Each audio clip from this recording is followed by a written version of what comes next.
सुबह से शाम तक मंदिर मंदिर मंदिर। ठीक है, मंदिर बनवाइए, बहुत अच्छी बात है। तो मंदिर पर वोट मांग रहे हैं। अरे मंदिर पर वोट थोड़ी मिलता है। अगर मंदिर पर वोट मिले तो हम सांसद हैं यहाँ की, हम एक मंदिर बना दें और उस पर कह दें कि भाई मंदिर बना दे लियो, वोट दे दो। विकास का काम करते हैं, जनता से जाके कहते हैं कि भाई ये काम हमने किया 5 साल में, अब आगे अगर हमको मौका दीजिएगा तो हम ये काम करेंगे। रामनवमी के दिन अपने अपने घर पर ध्वजा गाड़ते हैं, राम का पूजा करते हैं, तो आप भी राम का पूजा कीजिए। उसको वोट से क्या लेना देना है। सरकार बनती है मंदिर बनवाने के लिए, कि केंद्र की सरकार बनी है जनता की समस्याओं से जूझने के लिए, और जनता की समस्या है आज महंगाई, आज है बेरोजगारी, आज है देश की अर्थव्यवस्था। तो उस पर ना जनता को बताइए कि रोजगार का जो वादा आपने किया, कितना रोजगार दिया, महंगाई को नियंत्रित करने के लिए आप क्या कर रहे हैं, क्योंकि आप तो वोट मांगने जा रहे हैं ना। फिर 5 साल के लिए आप शासन करेंगे, तो 5 साल के लिए शासन करने के लिए जनता से रोजगार, महंगाई, इन सब चीजों पर ना बात करनी चाहिए कि हमने ये किया और आगे हम ये करेंगे। बिहार में नीतीश कुमार जी की सरकार है, रोजगार का वादा किया उन्होंने, रोजगार दिया कि नहीं दिया। लाखों लोगों को, देश में इतिहास है क्या कि लाखों लोगों को गांधी मैदान में से नियुक्ति पत्र बांटा जाए। 2 राउंड तो बट गया। अब यह भी फैसला कर दिया लोक सेवा आयोग ने, हर साल शिक्षकों की बहाली होगी, हर साल शिक्षकों की नियुक्ति के लिए लोक सेवा आयोग में परीक्षा होगी।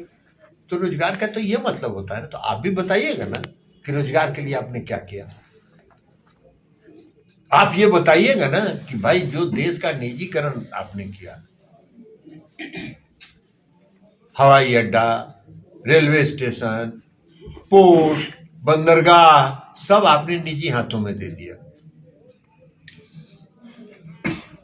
सेना में बहाली को खत्म करके भी क्या कर रहे हैं, उसको अग्निवीर बना दिए 4 साल के लिए। तो ये सब रोजगार का आपका नजरिया है, तो ये सब बताना चाहिए। तो मंदिर पर वोट मांग रहे हैं। अरे मंदिर पर वोट थोड़ी मिलता है। अगर मंदिर पर वोट मिले तो हम सांसद हैं यहाँ की, हम एक मंदिर बना दें और उस पर कह दें कि भाई मंदिर बना दे लियो, वोट दे दो। अरे भाई हम भी वोट मांगते हैं, हम भी सांसद हैं। आप तो देश के प्रधानमंत्री बनने के लिए वोट मांग रहे हैं, हम एक सांसद बनने के लिए वोट मांगते हैं।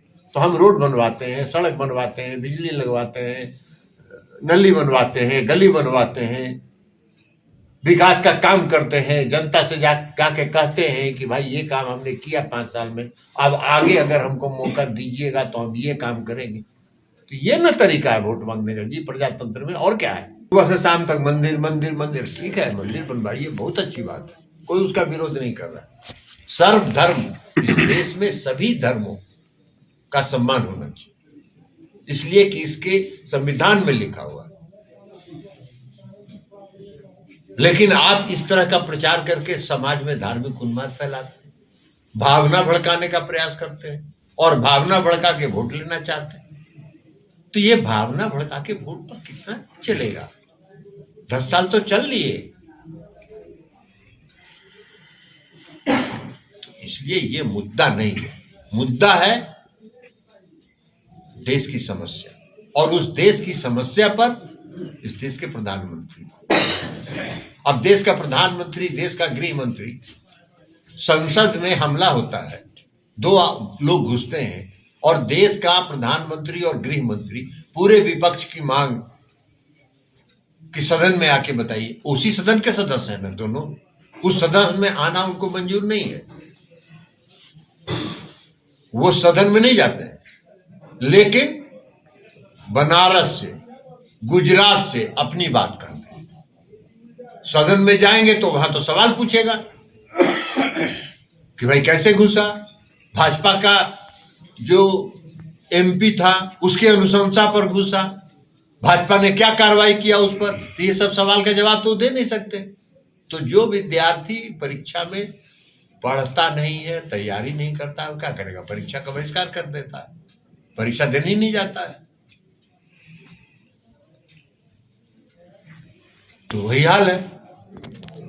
आप तैयार नहीं है जवाब देने के लिए, विपक्ष की बात को सुनने के लिए। भाई पक्ष और विपक्ष क्या होता है संसद में? विपक्ष सवाल पूछता है, सरकार को जवाब देना पड़ता है, देना चाहिए। तो वो उससे भागने के लिए आप सदन में नहीं आएंगे। आज जैसे ही सभी सांसदों को निलंबित कर दिए, गृह मंत्री जी सदन में हाजिर हो गए बिल पास कराने के लिए। लेकिन संसद में जो 2 आदमी घुसा, चूक कहां हुई, सुरक्षा में कहां चूक हुई, आईबी क्या कर रही थी, आपको सूचना मिली कि नहीं मिली, ये अचानक हुआ, सुनियोजित हुआ, भाजपा के सांसद के अनुशंसा पर कैसे आया, ये सब सवाल पूछा जाता। तो ये जवाब देने के लिए वो तैयार नहीं थे, इसलिए संसद में नहीं आए। एगो अहमदाबाद से बोल रहे हैं, एगो बनारस से बोल रहे हैं, वहां तो कोई सवाल नहीं पूछने वाला है, जो मन में आए बोलिए। सर बीजेपी पैनोरमा ग्रुप, जो सोचता है वो करता है। ये लो मुंह मीठा करो, आज मैंने अपना जॉब छोड़ दिया, अब हम पूर्णिया वापस जाएंगे। जॉब छोड़ दिया है? मतलब ये घर कैसे चलेगा, हम करेंगे क्या, और माँ बाबूजी क्या बोलेंगे? इसलिए मैं एक और मिठाई का डब्बा लाया, अपने बिजनेस के लिए लोन अप्रूव हो गया। अरे लोन अप्रूव हो गया वो तो ठीक है, लेकिन पूर्णिया में हम रहेंगे कहाँ? अपना घर भी तो नहीं है वहां। इसलिए तो एक और मिठाई का डब्बा अलग से लाया हूं। हमने पूर्णिया में घर ले लिया है, पूर्णिया के ई होम्स पैनोरमा में। पूर्णिया में पैनोरमा ग्रुप लेकर आए हैं ई होम्स पैनोरमा। बड़ा घर, आलीशान जिंदगी और अत्याधुनिक सुविधाओं के संग। अरे अब क्यों मुंह मीठा करवा रही हो? क्योंकि हम घर वापसी जो कर रहे हैं। घर वापसी की खुशी पूर्णिया में ई होम्स पैनोरमा के संग। ई Homes Panorama, luxurious lifestyle redefined.